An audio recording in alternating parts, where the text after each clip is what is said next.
Yo, yo, yo, yo, yo, what's going on? What's going on? We Book It fam. It's your boy Mike Jones back here again for another all elite recap. Once again, we are recapping AEW Dynamite. Guys, listen, um, we saw some stuff tonight on AEW Dynamite that quite frankly, I just don't really know. I just don't really know, y'all. Like I didn't know what to think. Um, I saw a lot of people online say that it was gruesome, it was gross, it was unnecessary. And then of course, there's people that love that, but we'll get to that in a minute. It was an explosive night on Dynamite. So tonight they are coming from the First Liberty Credit Union Arena in Omaha, Nebraska. Um, and there, of course, is the massive world title match. At Revolution, Christian Cage cashed in and interrupted Cope's world title clash against John Moxley. The Patriarch was out of the picture for Wednesday's Street Fight sequel that they are having. A fatal four-way would determine the next challenger for the international champion, Kenny Omega, who would emerge victorious between Ricochet, Orange Cassidy, Speedball, Mike Bailey, or Mark Davis. Chris Statlander and Megan Bane collided in a rematch of their epic heavyweight bout from February.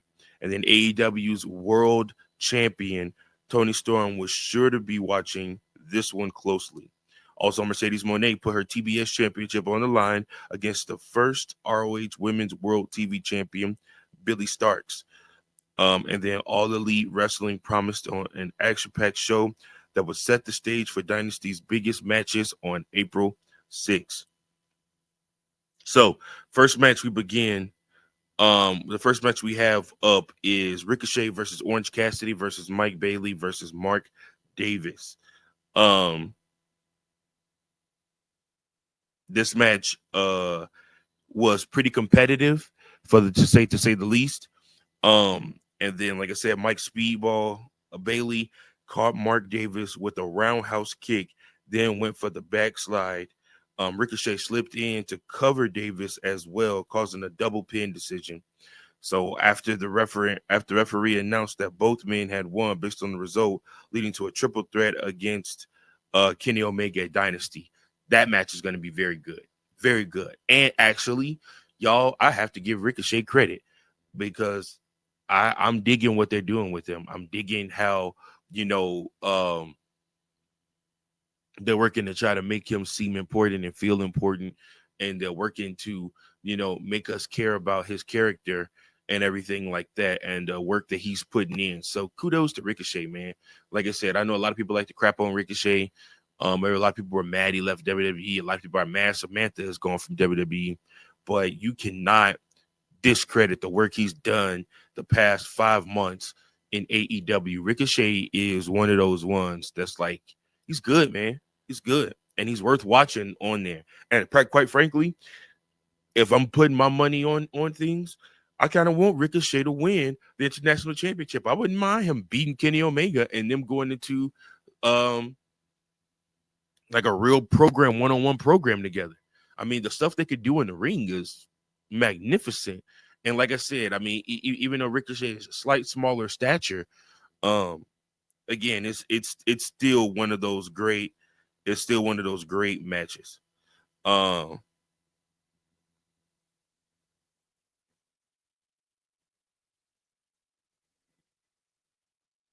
Afterwards, Ricochet jumped on commentary, stealing Excalibur's headset to say he was biding his time to find his moment. Next up, we got TBS champion Mercedes Mone versus Billy Starks.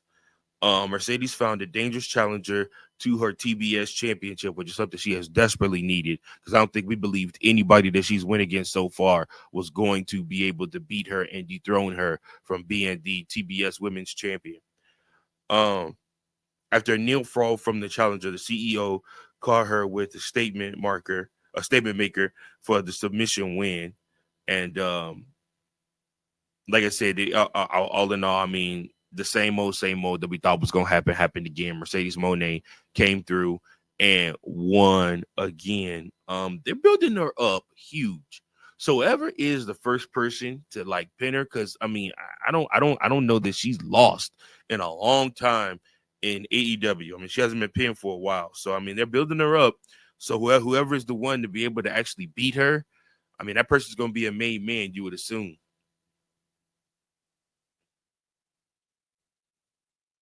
Yeah, so when they defeated Starks to by submission to retain the TBS Championship, AEW aired a hype video for Starks ahead of her title match, showcasing her Ring of Honor success.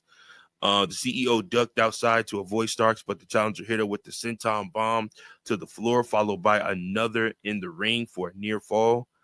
And Tony Schiavone called out that while Starks is 20 years old, this was her 500th career match. Wow. And that girl been wrestling. She been doing some stuff. Starks nearly knocked out the CEO with the wheelbarrow smash on the top turnbuckle, followed by an electric chair driver. Monet barely got her foot on the rope. Later on, Paquette interviewed the CEO who mocked Stark's mentor. So I'm sure that's setting up something down the line for the future for that. So we'll see. All right. Next up, y'all. We got Will Osprey versus AR Fox. After an impressive showing from AR Fox, Will Osprey ducked a 450 splash and hit the hidden blade for victory. It is possible the original plan was for Osprey to stay out of the ring for a while longer to sell the damage from the steel cage match.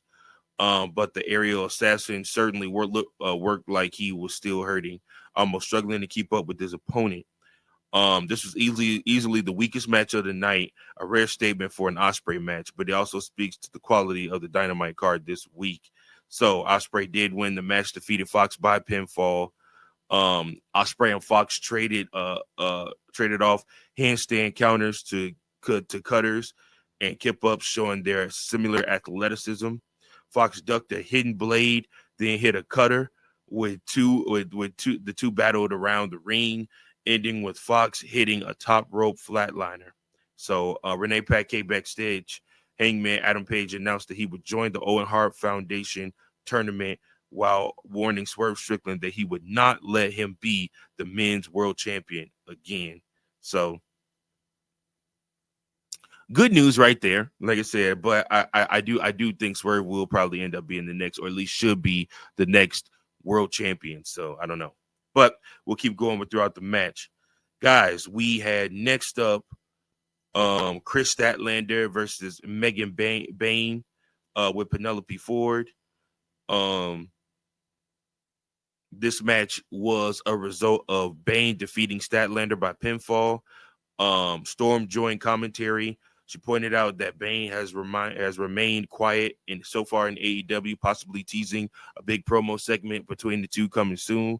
Ford first got involved to distract Statlander and set up Bane to knock her off the top rope. When she tripped Statlander later, she got thrown out. Statlander and Bane traded German suplexes and kept standing back up to keep fighting. So really good match right there. Can't complain about that one at all. All right, guys. Finally, we have our main event, the AEW World Championship. It's a street fight between Jon Moxley and Rated R Cope. Jon Moxley and Cope brutalized each other until the Death Riders arrived. The Rated R superstar sent Wheeler Yuta through a table. That FTR took out Claudio Castagnoli and Pac.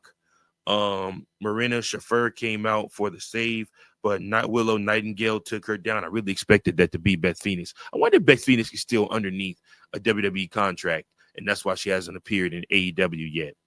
Questions? Somebody has the answer. Comment below. But Kip Sabian distracted Cope for Wayne's World from Nick Wayne, followed by a bulldog choke for the knockout win by Moxley. Afterwards, Dax Harwood refused to help Cope up and walked out, leaving only Cash Wheeler and Willow to check on him. It was obvious early on that this was the format these two should have gone with at Revolution, even if it was never going to compete with this card. This was more interesting. So I guess, a death match, or the king of the death match, John Moxley, has to have this type of match to work with. So the main thing that everybody is talking about, and the whole thumbnail for today's video, is literally when Adam Copeland basically took that spiked